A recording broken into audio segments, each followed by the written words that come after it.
최근에 이제 제가 출입하고 있는 정읍시 의회 같은 경우에는 지금 3연초가 상황에 놓여 있는데 의원 간의 성추행 사건이 좀 벌어져가지고 이제 시민단체까지 나서서 이거에 대해서 좀 명백하게 좀 밝혀라, 명백하게 처리를 해라 이렇게 나서고 있는 상황이라서 좀 난감한 상황이 좀 벌어지고 있어요.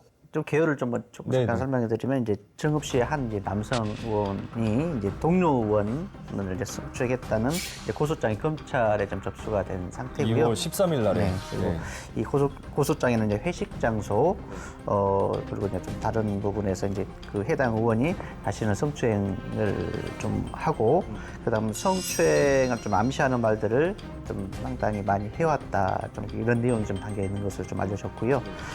반면에 이제 해당 의원은 그런 불미스러운 일은 없었다 이렇게 지금 현재는 부인을 하고 있는 상태입니다.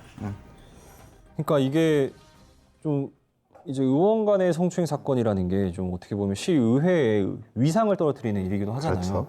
그렇기 때문에 좀 시민단체가 좀 많이 나서가지고 좀 규탄의 목소리를 냈더라고요. 일단 시민단체 그리고 정치권에서 요구하는 거는 이제 검찰 조사와 별도로 네. 시의회 차원에서 윤리위원회를 소집을 하라. 그래서 거기에서 진상 그 조사를 좀 벌이고 실제 이제 사실로 판단이 된다면 해당 의원을 이제 제명을 하라. 네. 그리고 재발 방지 대책을 수립할 것을 지금 요구를 하고 있고요. 정읍시 의회는 이제 수사기관 네. 조사를 이제 살펴보고 거기에 따라서 관련된 절차를 이제 이행하겠다 이렇게 지금 밝힌 상태죠. 그 해당 의원이 소속된 당에서는 그 당에서는 지역당 위원회에서는 이제 해당 그 의원이 스스로 당적을 포기했고 그다음에 시의회 같은 경우에는 이게 좀 그 애매하다. 왜냐하면 아직 그 고소 고발이 이루어진 것은 알고 있지만 판결이 아직 안 났기 때문에 쉽사리 결정을 못 내리는 것 같아요. 앞서서 말씀드린 것처럼 좀 예방 교육을 좀 미리 받았었다면 애초에 그런 말이나 행동이 없지 않았을까? 이 시점에서 우리가 조금 간과해서는 안 될 부분 그리고 짚고 넘어가야 할 부분이 하나 있는데요. 네. 이 성추행 피해자에 대한 그 1차, 2차 그 논란을 벗어나가지고 문제가 되는 게 이제 확인되지 않는 악성 루머 때문에 2차 피해 얘기도 좀 큰 건데 검찰에서 성추행 피해를 제기했던 서지현 검사가 지금 현재 지금 가장 계속 지금도 주장하고 있는 부분이 이 부분인데요.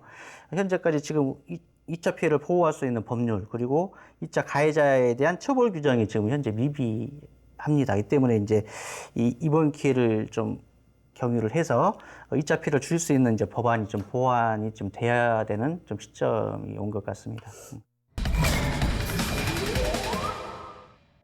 최근에 이제 구절초 축제 관련해가지고 그 정읍시 공무원 한 명이 입건돼가지고 판결을 받았어요. 유죄로.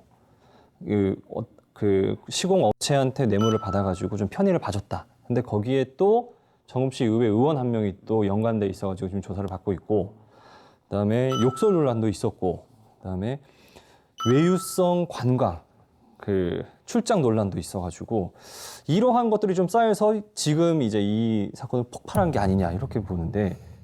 잘할 것 같았고 뽑았는데 그 자질을 검토를 누가 하냐 이거예요. 그러니까 당에서 공천했다면 공천할 때 좀 제대로 좀 공천을 해달라라는 거고 아니면 시험이라도 좀 봤으면 하는 게 시민 입장에서 그러지 않을까 싶어요. 그러니까 제가 그 취재를 하면서 느낀 게 두 가지 해법이 있다라고 전문가가 좀 제시를 하더라고요. 하나는 그 뽑기 전에 그런 공청회나 이런 과정을 통해 가지고 면밀하게 살피는 게 있고, 또 하나는 회기 중에 이제 이런 외유성 관광이나 이런 것들을 사전에 막으려면은 좀 그 보고회라던가 주민을 대상으로 한 이런 토론회라던가 이런 걸 좀 제도화 시켜가지고 정착을 시켜야지 우리 의원님들께서 딴 생각 안 하고 이 의정 활동에만 집중하지 않을까 이런 의견을 말하더라고요.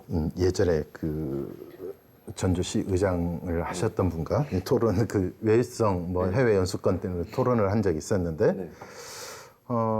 물론 그분 입장에서도 뭐 다 놀러 가는 건 아니다라고 하고 실질적으로 좋은 연수들이 많아요. 그러니까 지역 현안 문제가 있다면 이 현안을 가지고 어떻게 할 것인가를 가지고 현장을 가서 현진 사례를 보고 오는 것도 좋거든요. 그렇죠. 네. 그런데 그런 목표의식이 없고 뭐냐면 선진의회 뭐 답사 아니면 무슨 뭐 이런 식의 해외 연수라면 사람들이 생각할 때 아 이거 누가 어떻게 했지? 뭐 결과 보고서 의원님이 진짜 쓴 거야? 라고 생각하는 상황이죠.